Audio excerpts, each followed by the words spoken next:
Nosso maravilhoso Pai, nós expressamos toda a nossa adoração, toda a nossa reverência a Ti. Também voltamos nossos corações ao Teu Filho amado, aquele que deu a sua vida por nós. E também rogamos a manifestação. Rogamos o socorro do Espírito Santo,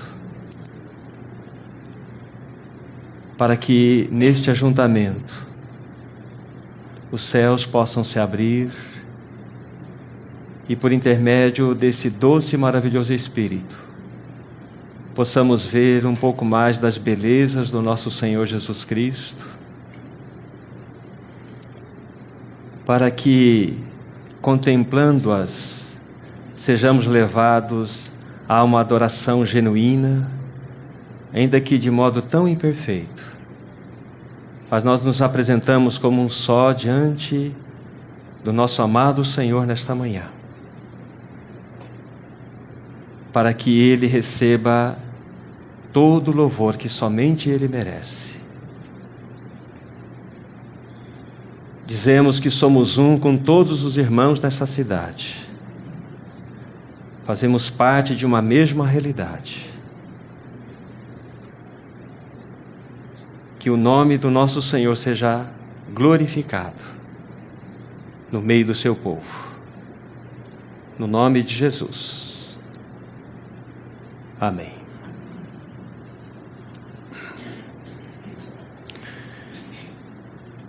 Irmãos, o que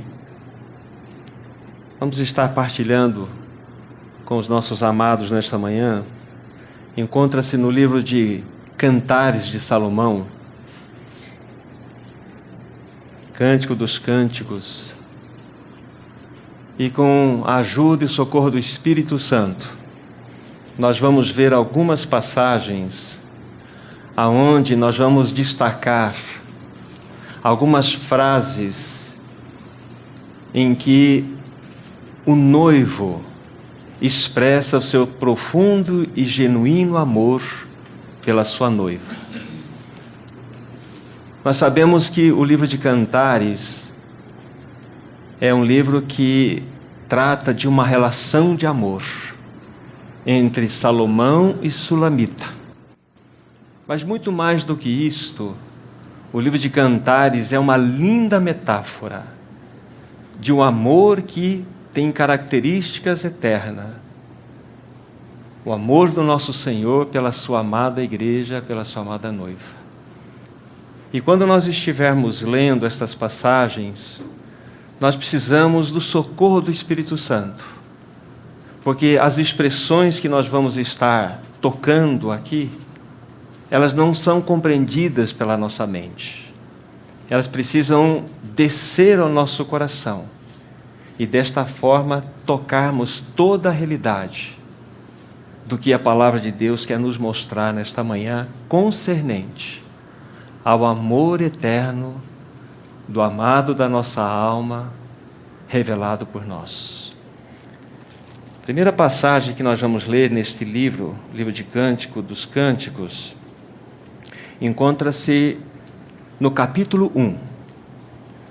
Capítulo 1, versículo 15. Eis que és formosa, ó querida minha, eis que és formosa, os teus olhos são como os da pomba. No capítulo 2, a partir do versículo 10, nós temos esta expressão do noivo em relação à noiva. O meu amado fala e me diz: levanta-te, querida minha, formosa minha, e vem, porque eis que passou o inverno, cessou a chuva, aparecem as flores da terra, chegou o tempo de cantarem as aves, e a voz da rola ouve-se em nossa terra. A figueira começou a dar os seus frutos, e a vide está em flor. e exalam o seu aroma. Levanta-te, querida minha, formosa minha, e vem, pomba minha, que andas pelas fendas dos penhascos, no esconderijo das rochas escarpadas. Mostra-me o rosto, faze-me ouvir a tua voz, porque a tua voz é doce e o teu rosto amável. Capítulo 4, versículo 1. Como és formosa, querida minha, como és formosa! Os teus olhos são como os das pombas e brilham através do teu véu. Versículo 7. Tu és toda formosa, querida minha, em ti não há defeito. Versículo 9. Arrebataste-me o coração, minha irmã, noiva minha, arrebataste-me o coração, com um só dos teus olhares, com uma só pérola do teu colar. Que belo é o teu amor, ó minha irmã, noiva minha! Quanto melhor é o teu amor do que o vinho, e o aroma dos teus ungüentos do que toda sorte de especiarias. Os teus lábios, noiva minha, destilam mel. Mel e leite se acham debaixo da tua língua, e a fragrância dos teus vestidos é como o Líbano. Jardim fechado és tu, minha irmã, noiva minha, manancial recluso e fonte selada. Por fim, capítulo 7, versículo 6. Quão formosa e quão aprazível és, ó amor em delícias. Até aqui. Amados irmãos e irmãs, o amor deste esposo, deste noivo, é de uma beleza indescritível. Ele é forte, ele é seguro e ele é totalmente desejável. Mas como nós estávamos falando há pouco, trata-se este assunto do amor do nosso Senhor Jesus Cristo em relação à sua noiva, em relação à sua igreja. É quase que inacreditável que nós tenhamos um Senhor que nos ama de tal forma, como aqui nós vimos na leitura da palavra do nosso Senhor. Irmãos e irmãs, é compreensível para nós que o nosso Senhor veio a este mundo como Redentor. É verdade, nós nos encontrávamos na situação de escravos e vivíamos no mercado destes escravos. E não havia possibilidade alguma de nós sermos livres por nós mesmos. Então, daí a necessidade de nós termos um Redentor. E o nosso Senhor, então, apresentou-se como Redentor.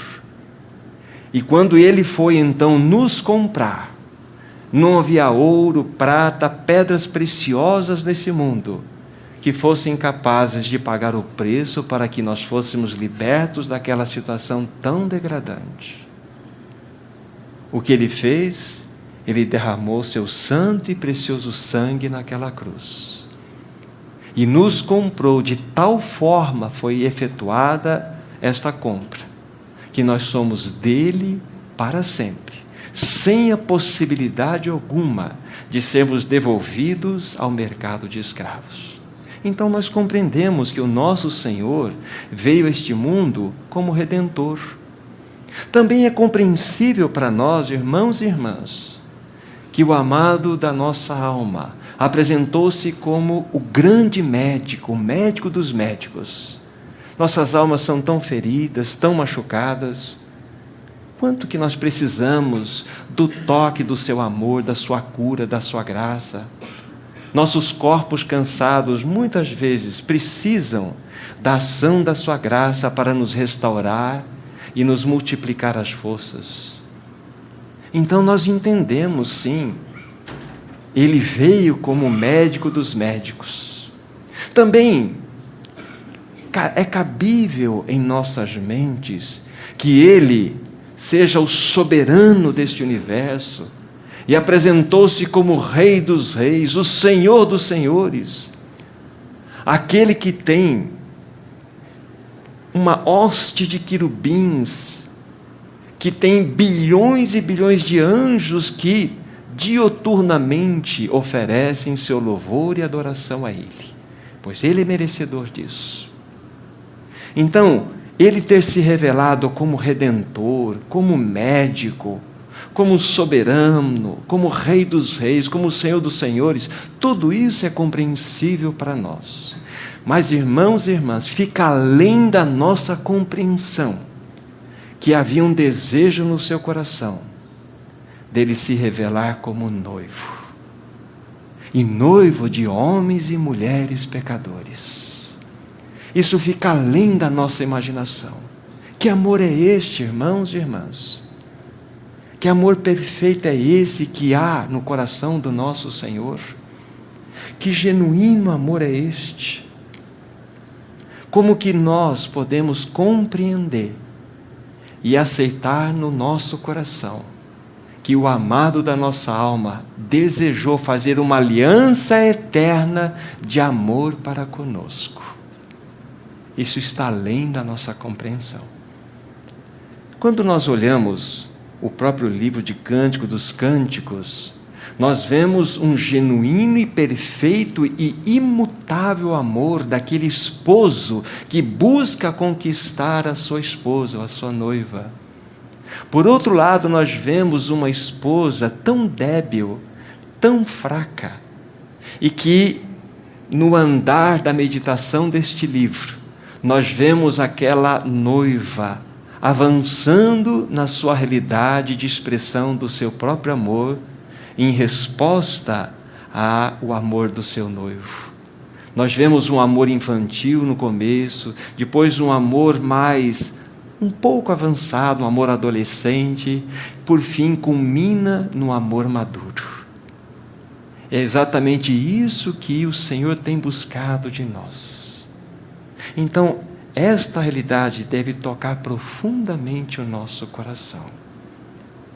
Que este a quem nós viemos prestar adoração nesta manhã, nos ama em grau infinito.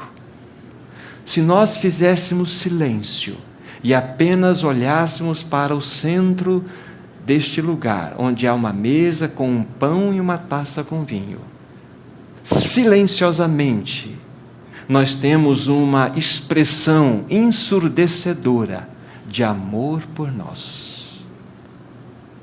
Este nosso amado abriu mão da sua própria vida para que nós pudéssemos ser eternamente dele, para que nós pudéssemos gozar do seu amor. Mas o que mais impressionante é que ele nos deseja para que nós o amemos também. Ele deseja que nós expressemos o nosso amor a ele. Quão débeis nós somos, irmãos e irmãs. Quão fracos nós somos para corresponder e responder esse amor tão perfeito, tão genuíno. Sobe ao meu coração aquela primeira carta que nós temos das 7 que foram escritas às igrejas em Apocalipse, quando ali é uma pequena repreensão do nosso Senhor. Quando ele diz para aquela igreja em Éfeso, a sua primeira carta, ele diz assim: tenho, porém, contra ti, que abandonaste o teu primeiro amor. Parece-nos que estas palavras são cheias de vigor e de força, mas se nós olharmos para dentro do coração do nosso Senhor, nós vamos ver que ele está dizendo aquelas palavras com um aperto no seu íntimo. Eu tenho contra ti. Eu tenho essa demanda no meu coração contra ti, que vocês têm deixado o teu primeiro amor. Será que isso não seria uma palavra para nós também? Será que nós temos tido o amado da nossa alma como o primeiro e genuíno amor? Sabe por que eu digo isso, irmãos e irmãs? Porque Ele nos tem como seu primeiro amor. Isso é impressionante para os nossos corações. Ele sempre nos terá como seu primeiro amor. Então esse amado Senhor, tão cheio de graça, tão cheio de misericórdia, tão cheio de amor, é Ele mesmo que nos convida a estarmos ante a mesa que é dele.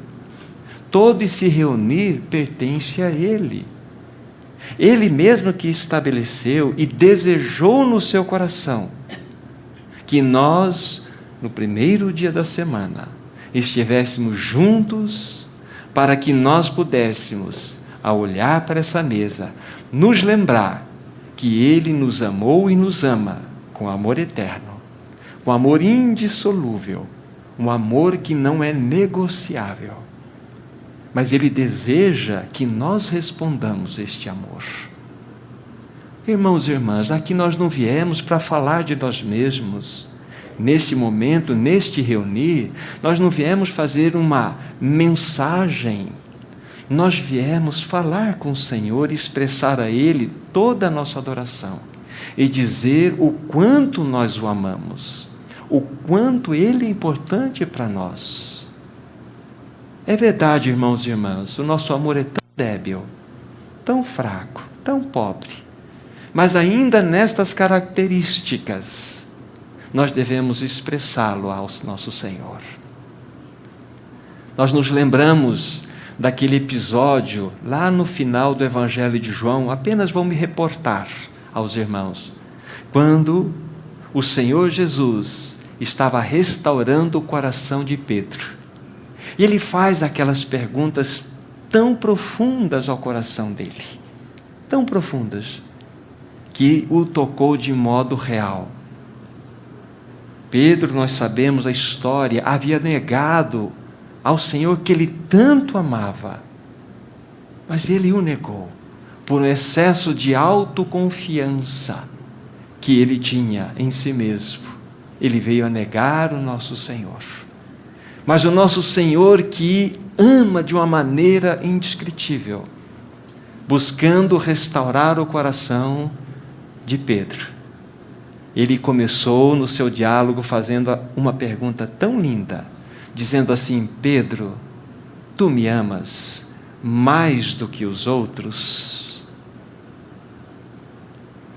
E esta pergunta, ela precisa ser aqui colocada de maneira clara para nós, para entendermos que tipo de amor o Senhor Jesus estava colocando quando Ele expressou esta pergunta. É como se o Senhor dissesse assim: Pedro, você me ama com um amor profundo e inegociável, um amor real. Sabe o que Pedro respondeu? Senhor, tu sabes que eu tenho amizade por ti. Na nossa versão aparece: tu sabes que eu te amo. Mas ali no seu contexto real, tu sabes que eu tenho amizade por ti. Jesus então, pela segunda vez, fala assim: Pedro, tu me amas com amor profundo, inegociável, genuíno, real. Novamente Pedro responde da mesma forma: tu sabes que eu tenho uma amizade por ti. Lá no seu contexto real. Mas na terceira vez, surpreendentemente, o Senhor Jesus Cristo fala assim: Pedro, você tem uma amizade por mim? Olha só, Pedro, você tem uma amizade por mim?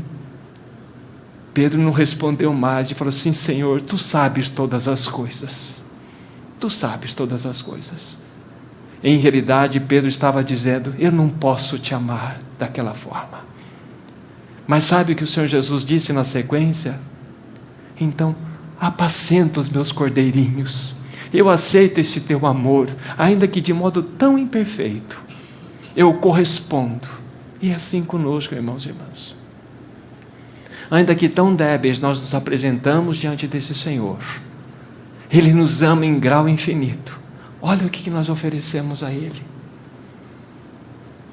Mas nós podemos, ainda que de maneira tão limitada, dizer que Ele é o amado da nossa alma? Por que Ele pode requerer esse amor de nós? Por que Ele pode, de fato, pedir esse amor a nós? Sabe por quê, irmãos e irmãs? Porque não há ninguém mais cheio de glória, não há ninguém mais formoso, não há ninguém mais real, não há ninguém mais magnificente, não há ninguém mais carinhoso, não há ninguém mais puro, não há ninguém mais pleno de amor do que o nosso Senhor.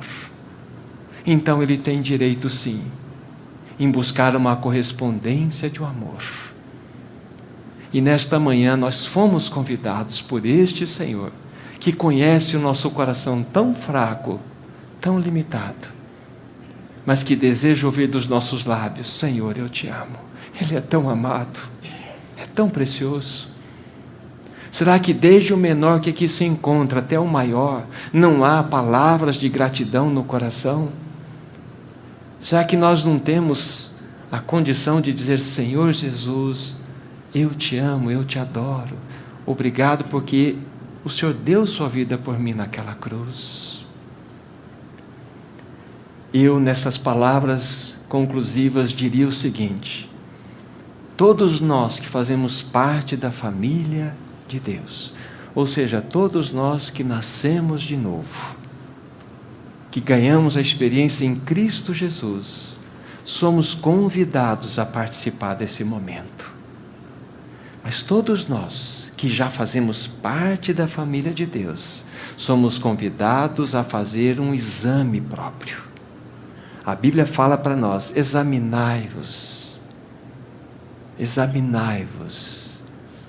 e assim coma do pão e beba do vinho. Nós devemos participar dessa mesa com discernimento, para que nós não tomemos condenação para nós mesmos.